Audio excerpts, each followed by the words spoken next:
Good morning, good afternoon, or good evening. Welcome back to another episode where today it is, of course, the 2025 Azerbaijan Grand Prix preview, where we look ahead to the next Azerbaijan Grand Prix this weekend in round 16 of the 2025 Formula 1 World Championship.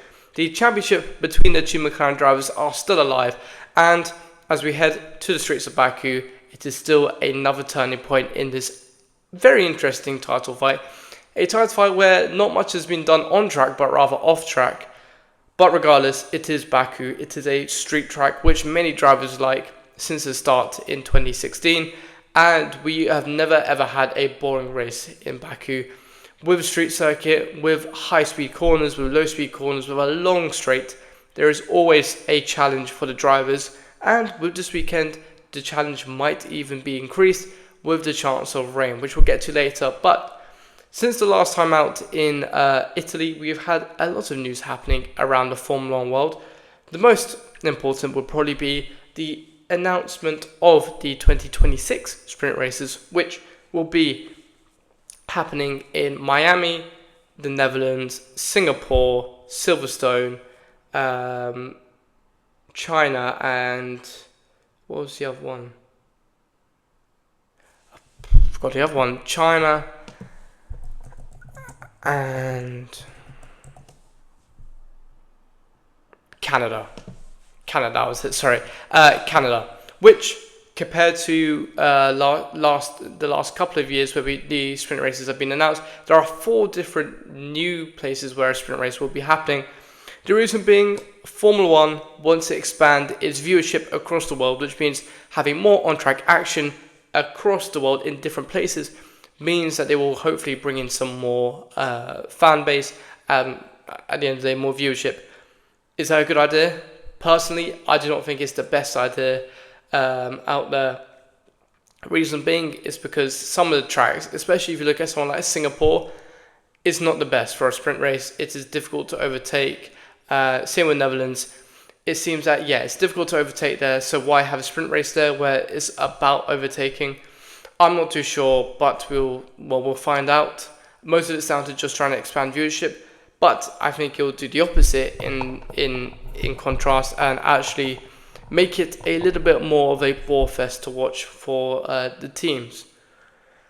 Other events that have happened in the news is that Max Verstappen last weekend, whilst many other drivers were having a week off from the racing, was trying to achieve his GT racing license at the Nordschleife, which meant that he had to really start from grassroots level in GT racing and be put on a sort of, I suppose, rookie test for the race, which meant that he had to have an instructor with him. He also meant that his car was on the straights slower by around 100 horsepower compared to his competitors, which meant, and there's a video going around online of him on the main straight and everyone pretty much overtaking him with ease, which you don't see often. Regardless, he still qualified P6 and still managed to finish a strong P7, which meant that he did qualify for his license. And it shows that even with a slower car, he's still so talented. And it's good to see other drivers in different categories and different, disciplines of racing. In the other news, I guess, for Max Verstappen and Lewis Hamilton is that they have both inquired about purchasing a MotoGP team, with MotoGP getting a lot more, traction than other years, with both Vasquez brothers racing for the title. It seems that Max Verstappen and Lewis Hamilton want to venture in and try and buy into this MotoGP, world. I think that Ducati is definitely on the list for Max to at least be a partner of, whilst Lewis might even form his own team, which is interesting. If we're looking at penalties, whilst Oliver Behrman will be going into this Azerbaijan Grand Prix with 10 penalty points, which is 2 more, and he'll get a race ban. Sainz's penalty in Zandvoort 2 races ago has been reversed. He had 2 penalty points for that, and they have been taken off. Unfortunately, the 10-second penalty for his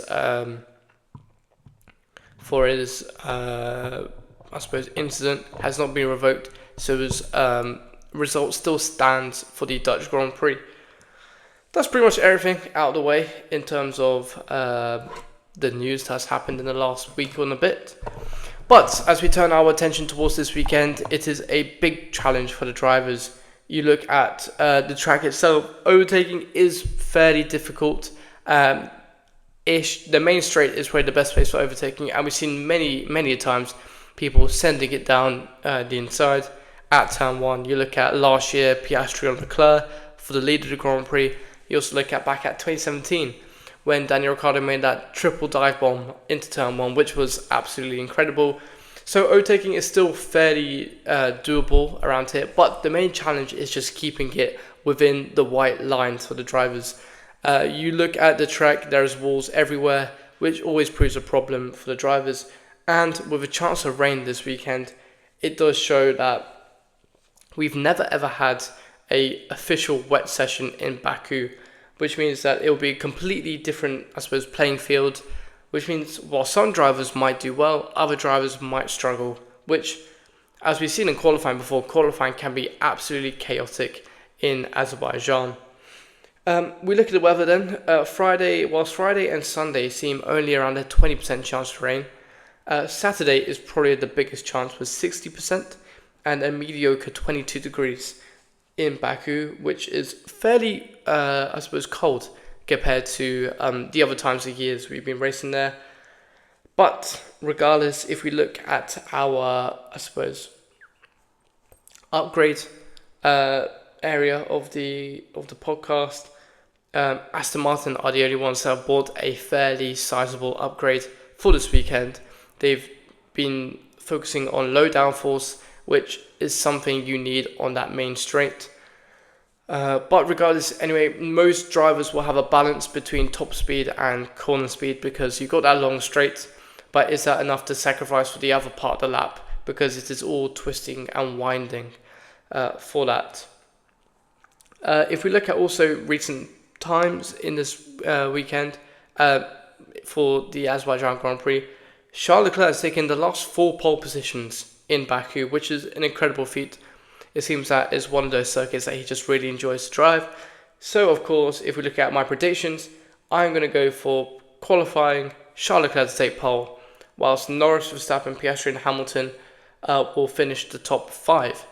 If we look back to the race, do I think that Leclerc will keep the pole to race win ratio? Because he hasn't kept it at all, and I still think he will continue it, whilst Lando Norris will take the win, with Max in 2nd, Leclerc in 3rd, Piastri 4th and Russell 5th.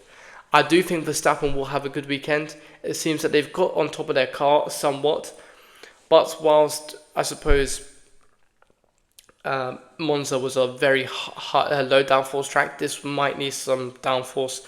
So if they are on top of this come this weekend, it shows that they really do have a car which can fight pretty much wherever, whenever, for the rest of the season. Piastri, for the middle of the race, I'm going to put Piastri, Norris, Verstappen, Leclerc, Russell.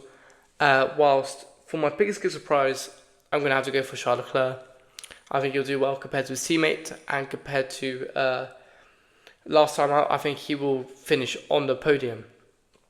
Biggest flop, on the other hand, I'm going to go for Alpine. I think Alpine on a straight line speed are really appalling, and where you need it in Baku, they will really, really struggle. My crazy prediction, I think there'll be no safety cars in the Grand Prix. I know that's a bit crazy, but I think that it will be a really, really